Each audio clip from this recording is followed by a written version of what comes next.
안녕하세요. 50대 초반의 여성입니다. 불행은 한꺼번에 몰려오기도 한다더니만 제가 딱 그 짝인 것 같아서 좋아라는 채널에 사연 하나를 보내보며 위로를 얻고 싶네요.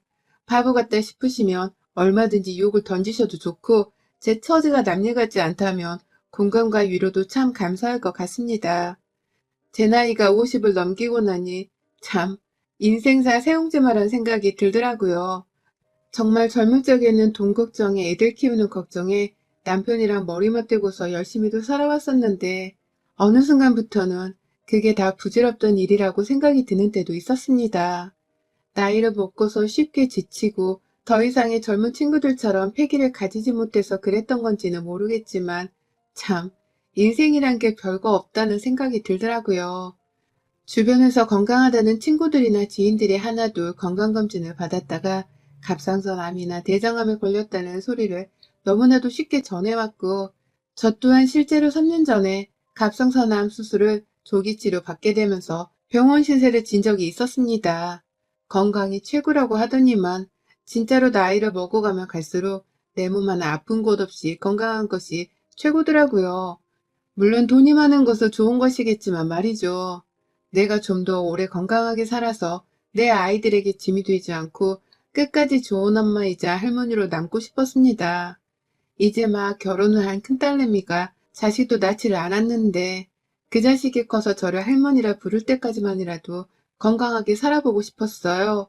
그렇게 제 몸뚱이 하나만 가장 먼저 생각을 하면서 살아가던 중 얼마 전 친정아버지께서 세상을 떠나셨습니다.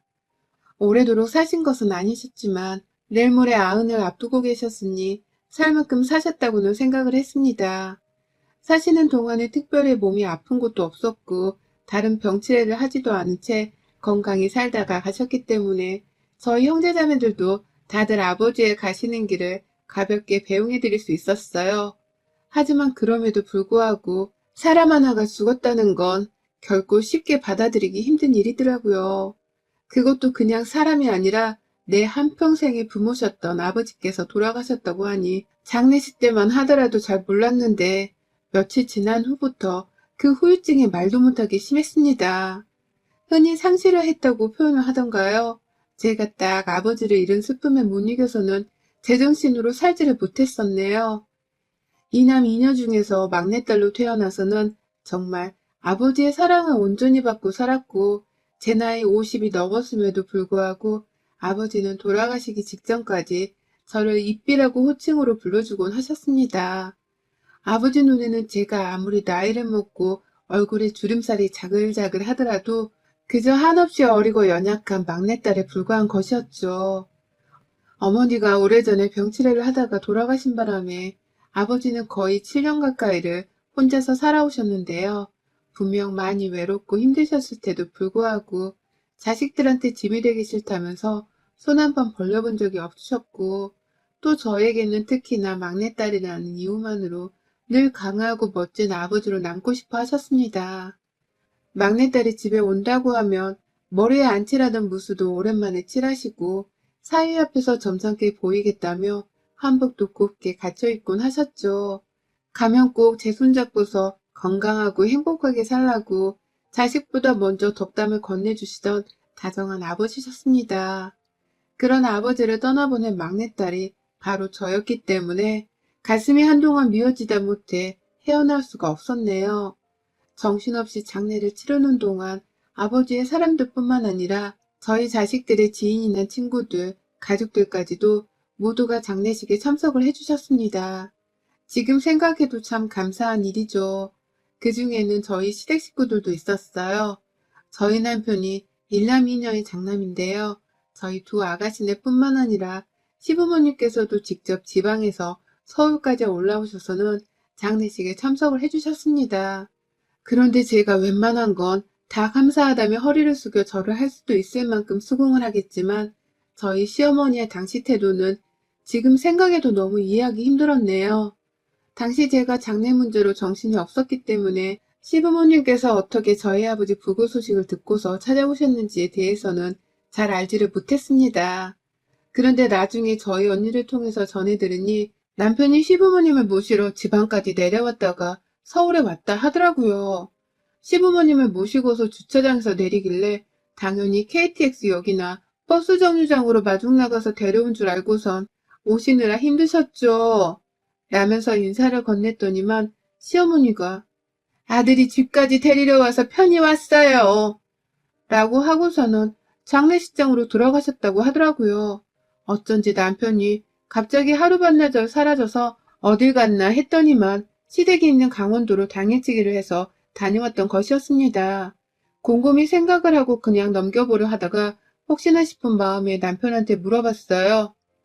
그냥 시부모님한테 찾아오라고 하면 되는 걸 왜 굳이 당신이 차를 끌고 거기까지 가서 데리고 온 거야? 무슨 일이라도 있었어? 라고 말이죠. 그러자 남편은 처음에 별 대답을 하기 싫다는 듯이 쭈뼛거리더라고요.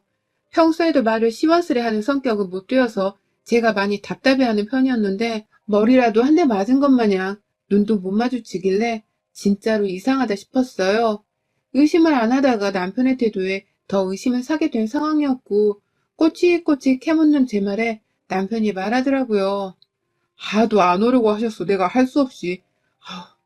나도 이런 우리 부모님이 너무 힘들어. 그러니까 잔소리 할 거면 나중에 해. 나도 요 며칠 진짜 잠을 못 잤어. 라고 말이죠. 정말 충격적인 말이었습니다. 큰며느리이자 유일한 집안의 며느리인 제 아버지가 돌아가신 건데 어떻게 그 장례식에 오기 싫다는 말을 하실 수가 있냐고요. 그것 때문에 남편은 억지로 시부모님을 모시고서 참석을 시키려고 저 몰래 시댁까지 그 먼 길을 찾아가서는 시부모님을 데려온 것이었더라고요. 저는 그런 줄도 모르고 장례식장에서 어머님 아버님께 와주셔서 감사하다고 울먹이면서 절을 했는데 말이죠. 화가 나는 건 그뿐만이 아니었습니다. 사실 그렇게 장례식장에서 인사를 하긴 했는데 시어머니 표정이 내내 떨떠름하셨어요.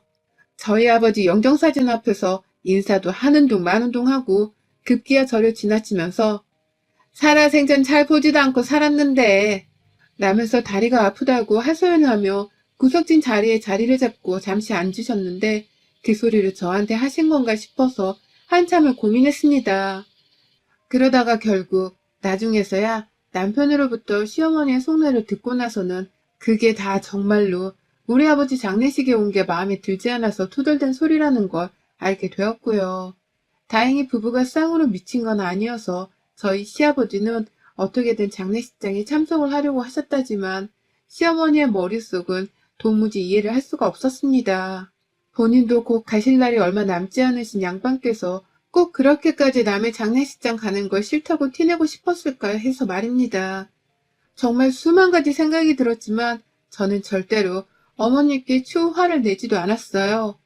싫은 소리를 하지 않겠다는 마음에서였고 이미 아버지를 떠나보는 것만으로도 슬픔을 너무 크게 느끼고 있었기 때문에 누군가에게 화를 내고자 하는 생각이 더 들지 않았습니다.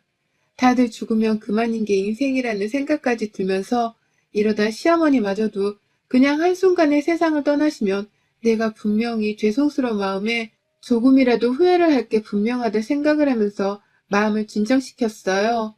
저 혼자 인생사 세옹지마란 말을 몇 번이고 되뇌이면서 말이죠. 하지만 그 되뇌임은 그리 오래가지 못했습니다. 시어머니께서 초를 치셨거든요. 다가오는 추석은 제게 말만 들어도 속에 꽉 막힐 것 같은 명절이랍니다. 장손의 아내란 이유만으로 그 시골 촌구석에서 지내는 제사를 꾸역꾸역 참석해야 한다며 작년 코로나가 터졌던 와중에도 저는 시댁을 갔습니다. 가면 모두가 애상을 하고 또 대다수의 며느리들이 똑같이 하는 것처럼 저 또한 두 손에 고무장갑 끼고서 제대로 벗어본 적이 없을 정도로 부엌에서 일만 했고요. 도와줄 며느리가 하나라도 더 있으면 좋을 텐데 남편이 외동아들이었다 보니 늘 저 혼자서 해결해야 할 것이 많았어요. 시어머니가 옆에 계셨지만 언젠가부터 제사 지내는 것을 다 가르쳐줬으니 이제는 저 혼자 해보라면서 자꾸만 손을 놓으셨고 그 바람에 저는 시댁에서 위 친척분들께 매번 혼인하면서 제사 지내는 걸 스스로 터득해야 했답니다. 너무 오래전에 있었던 일이지만 지금도 그 어린 마음에 받은 상처가 골마있는 건지 생생하게 기억이 날 정도였죠. 명절이면 늘 피 한 방울 섞이지 않는 시댁에서의 모든 잡일과 고된 일들을 담당하고 있었는지라 저는 명절 증후군에 제대로 걸려 있었습니다. 가고 싶지 않은 마음이 굴뚝 같았지만 집안의 제사만큼은 조상님들 대대로 이어져온 문제이고 자신이 유일한 아들이어서 절대로 거역할 수가 없다며 고지식한 주장을 내세운 바람에 억지로 찾아가고 있었습니다. 제 또래의 며느리분들이라면 다 시댁과의 마찰을 일방적으로 무시하거나 참으며 사셨지 않았을까 싶어요. 저희 때엔 이혼이 세상에서 가장 큰 흠이기도 했고 또 시댁이랑 싸우고 맞선다고 해서 어떻게 척을 지고 진 채로 남편이랑 잘 살 수 있을지도 잘 몰랐을 때였으니까요.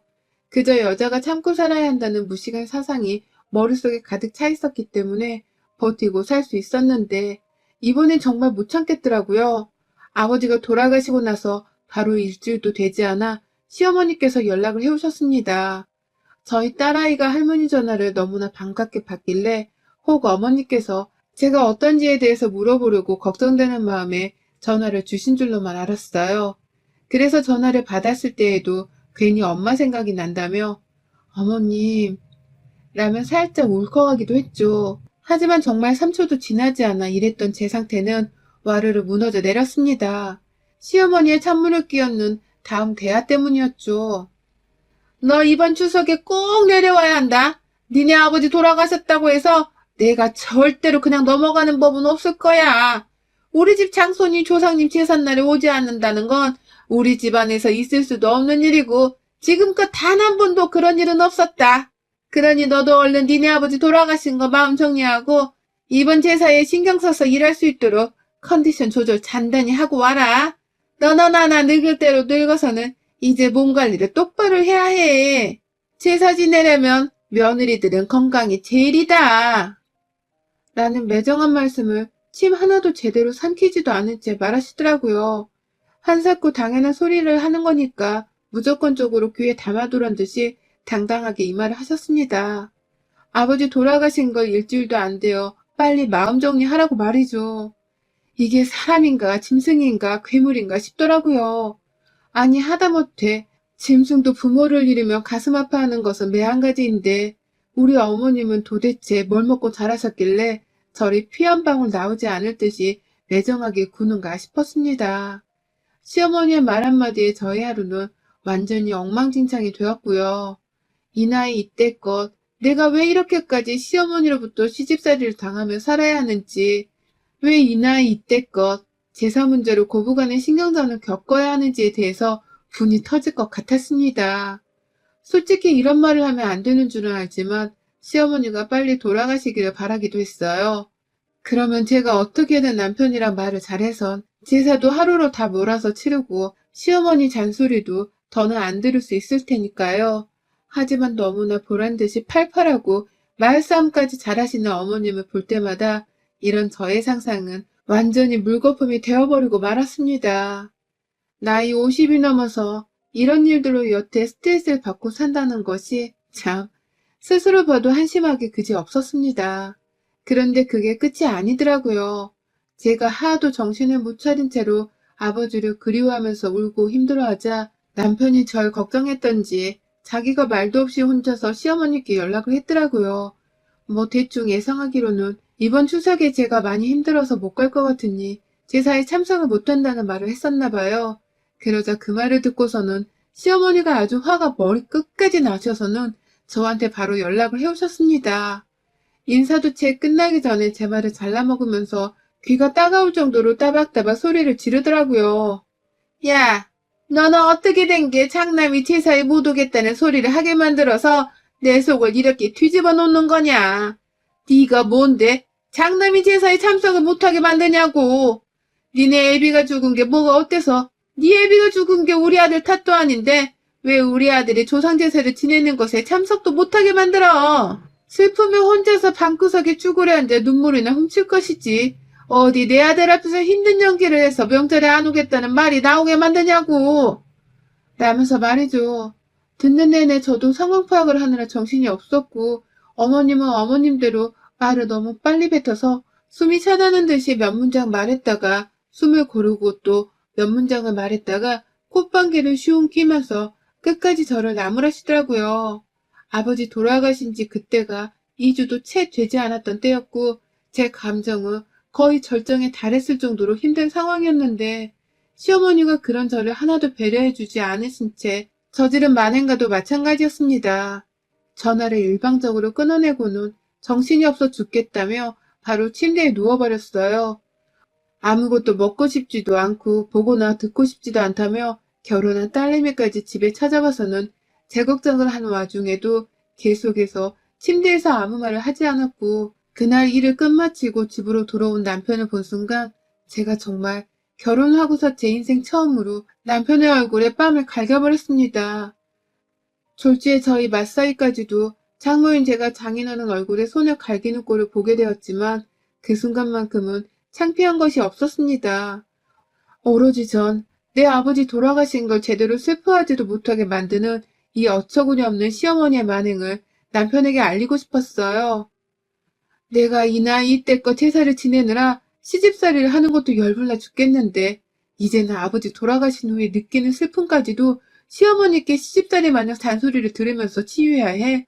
내가 이 나이가 되도록 왜 이러고 살아야 하는지 당신은 알 거 아니야. 내가 왜 이렇게 살아야 하냐고. 라고 하면서 정신을 잃기 직전까지 소리를 지르며 애먼 남편에게 화풀이를 하듯이 손찌검을 날렸습니다. 제 주먹이 남편의 어깨와 등짝, 허리를 치고 있는데도 남편은 그런 저를 말없이 맞아주며 받기만 하고 있더라고요. 정신을 조금씩 차릴수록 저는 남편에게 슬슬 미안해졌지만 남편은 얼마든 더 맞아줄 수 있다는 식으로 아무 말을 하지 않고 저를 내버려 뒀습니다. 그러니 저도 제 혼자만의 감정에 지쳐서 손찌검을 그만뒀고 결국 그날 정신을 잃다시피 침대 위에서 더 울다가 잠이 들었어요. 그리고 다음날 첫째 딸내미는 이미 집으로 간 건지 없었고 남편은 출근을 했는지 마찬가지로 없었어요. 둘째도 직장인이라 아침이면 늘 새벽부터 나가는 바람에 집은 저 혼자로 텅 비어져 있곤 했죠. 해는 중천에 뜬 늦은 오전이었고 머리는 너무 지끈거리는데 밥은 먹기 싫고 그런데 또 뭘 먹어야 힘이 난다며 그 와중에 냉장고는 열어볼 기운이 있더라고요. 딸내미가 잘라놓고 간 건지 수박 반쪽이 플라스틱 통 안에 들어가 있었고 한쪽에는 수박 반쪽이 랩에 쌓여져 있었는데요. 가족들이 잘라진 수박을 쉽게 먹으라고 저는 반쪽짜리 랩에 쌓여져 있던 수박을 꺼내 들었어요. 혼자 어떻게든 퍼먹어 보자면서 숟가락 하나 챙겨선 한숨을 쉬며 식탁 의자에 앉는데 참 타이밍도 기가 막히더라고요. 밖에 시어머니가 오신 겁니다. 문 열어! 라고 하면서 현관문을 두들겨 대는 어머님의 외침에 깜짝 놀라서는 밖을 나가려고 하는데 옆에서 저희 남편 목소리도 들리더라고요. 세상에. 어머님이 저 하나 직접 얼굴 보고서 욕을 해줘야겠다면서 본인 스스로 KTX를 타고서는 서울까지 찾아오신 겁니다. 그걸 남편한테 전화를 걸어서는 집까지 바래다 주라고 무작정 역으로 불러낸 바람에 남편도 허겁지겁 출근했다가 역으로 가서는 어머님을 모시고 집에 온 것이었어요. 남편은 미안해서 어쩔 줄 몰라 했지만 그와 동시에 나름 자신감도 차 있는 듯 했습니다. 아무래도 차 안에서 시어머니께 며느리한테 함부로 하지 말라는 잔소리 같은 걸 한바탕 한 모양이었어요. 그래서 어머님이 분명 제 앞에서 말을 조심할 것이라고 생각을 한 듯 했죠. 그러나 모두의 예상과는 달리 시어머니의 입본새는 정말이지 변하지가 않더라고요. 처음엔 남편의 눈치를 살살 보면서 제게 바로 할 말을 못하고 계시던 어머님은 제가 수박 반통짜리를 꺼내서는 숟가락으로 퍼먹으려고 한 현장을 보고 난 후에야 참나 아이고 라면서 허공에다가 웃음소리를 발사하며 저를 비꼬더라고요. 네 이럴 줄 알았다. 아버지 돌아가셔서 슬프고 어쩌고 하는 게 다 거짓말인 걸 알았다고. 애비가 죽었는데 수박 반 통을 통으로 끄집어내서 처먹고 있는 거 봐라. 그 와중에 집 먹고 살 건 챙기며 살아야 한다고 배를 채우려 한 건가 보지? 정작 슬픈 사람들은 입에 죽도 못 넘겨 이거사. 넌 슬픈 게 아니라 그냥 잠시 엄살을 피우는 거라고. 라면서 겨우 한 입 먹으려고 한 저를 향해 가소롭다는 웃음까지 지어 보이며 욕보이시는데 너무 억울하고 분한 마음에 눈물이 차오르더라고요. 너무 숨이 가빠오고 가끔 턱 막히려고도 하는 것이 꼭 공황장애를 겪는 환자들 마냥 증상이 이상하기도 했습니다. 시어머니의 예상치 못한 말본새에 남편은 적잖게 장황을 하면서 저를 향해 당신 들어가. 방에 들어가서 그냥 문 닫고 있어. 라며 자리를 피하게 하더니 엄마 이러실 거면 제가 집으로 절대 안 데렸습니다. 분명 며느리한테 미안해서 온 거라고 하셨잖아요. 그래서 저도 제대로 사과라도 하라면서 데리고 온 건데 말을 그렇게 하시면 어떡해요. 입장 바꿔. 엄마 장례식 끝나고 내가 슬퍼하지도 않으면 엄만 속 편하겠어요? 라며 시어머니를 데리고 집을 나서려 하더라고요. 열심히 팔을 끌어 잡아당기면서 말이죠. 하지만 그런 남편도 결국 시어머니의 입을 틀어막지는 못했습니다. 어머님이 집 밖으로 나가며 말씀하기로는 재수없게 내 장례식을 사돈 양반 장례식이랑 비교하면 어떡해. 제사를 앞둔 마당에 죽은 사람 얘기는 재수없게 왜 자꾸 꺼내는 거야. 라면서 남편의 얼굴에 꿀밤을 때리는데 와, 그 순간 저는 다리에 힘이 주르륵 풀려서는 금방이라도 바닥에 쓰러질 뻔했습니다. 내 아버지를 향해서 죽은 사람이니 재수없게 입 밖에 꺼내지 말라 하다니 이게 사람이 할 소리냐고요. 짐승도 이런 식으로 매정하게 말을 하지 않을 거라 싶었습니다. 나도 자식이 있는 엄연한 부모인데 누가 감히 내 딸한테 그런 소리를 한다면 속이 뒤집히다 못해 상대의 심장을 갈길갈길 찢어버릴지도 모를 일이었습니다. 그런데 딸이 둘이나 있는 시모는 그런 소리를 아무렇지 않게 하고도 속이 참 편해 보였습니다. 저도 참다 안 되겠다며 그만하세요. 라는 말을 수도 없이 했고 그러다가 결국 수박이나 처먹던 애가 어디서 애도 아는 척은 너 이번 추석에 농땡이 피우가 안 오기만 해봐. 내가 아주 동네 친척 어르신들한테 다 얘기하고 다닐 거야. 며느리 버릇 단단히 고쳐야 한다고. 라면서 입에도 대지 못한 수박을 가지고 난리를 피우는 어머님의 말을 끝으로 저는 앞에 놓여진 수박 반쪽짜리를 들고서는 시어머니를 향해 던져버렸습니다. 입 다물라고 주댕이 쪽으로 던진 건데 시어머니도 그걸 비명을 지른 채로 얼굴에 정통으로 맞았어요. 수박이 반 잘려서는 시뻘건 과육이 드러난 그 부분으로 말입니다. 정말 한 1초도 안 돼서 윽! 하는 외마디와 함께 얼굴에 맞은 수박으로부터 뒷걸음친다고 내뺀 어머님은 결국 자기 스스로 더 놀래서는 바닥에 떨어진 수박을 한참 보면서 말을 잇지 못하셨어요. 며느리가 하다하다 수박을 얼굴로 향해 던져버릴 줄은 감히 상상을 못하셨던 것이죠. 떨어진 수박가집이 깨진 껍질 사이로 조금씩 흘러내리는 꼴을 보면서 정말 단순히 그걸 그냥 주워 담을 생각으로 시어머니 쪽으로 다가간 건데 어머님은 저의 발걸음에 화들짝 놀라시며 또다시 뒷걸음질 치시대요. 그러더니 왜요? 제가 뭐 못 던지거라도 던졌어요? 라며 앙칼지게 쏘아대는 제 말에 그냥 대꾸도 안 하시고 남편도 나몰라라 한 채로 집 밖으로 뛰쳐나가셨어요. 기차 타고 서울에 막 오셔서는 우리 집에 제대로 신발 벗고 엉덩이를 붙여보지도 못한 채로 며느리 손에 던져진 수박에 얻어맞고는 주랭랑을 친 것이었습니다. 그날 저는 절대로 추석에 내려가지 않겠다는 말을 남편에게 확실하게 전달했고 남편은 전과 달리 아무 저항을 하지 않은 채 제 마음대로 하라면서 내버려 뒀어요. 아이들은 엄마가 올 추석에 제사로 스트레스를 받지 않아도 된다면서 저보다도 더 올 명절에 홀가분하게 여기기 시작했고 저는 그런 제 자식들을 보면서 새삼 뉘우쳤습니다. 내가 행복하게 사는 것이 내 자식들에게도 좋은 영향을 끼치며 마음을 편히 해준다는 것을 말입니다. 그러니 저도 더더욱 올 추석은 시어머니와의 전쟁을 치르는 듯이 절대로 한 발자국도 물러서지 않은 채 꿋꿋이 명절을 우리 집에서 보내려 합니다. 세상에서 가장 편한 내 집에서 내 아버지를 마음껏 그리워하면서 말입니다. 여러분의 생각은 댓글로 남겨주세요. 오늘도 시청해주셔서 정말 감사합니다.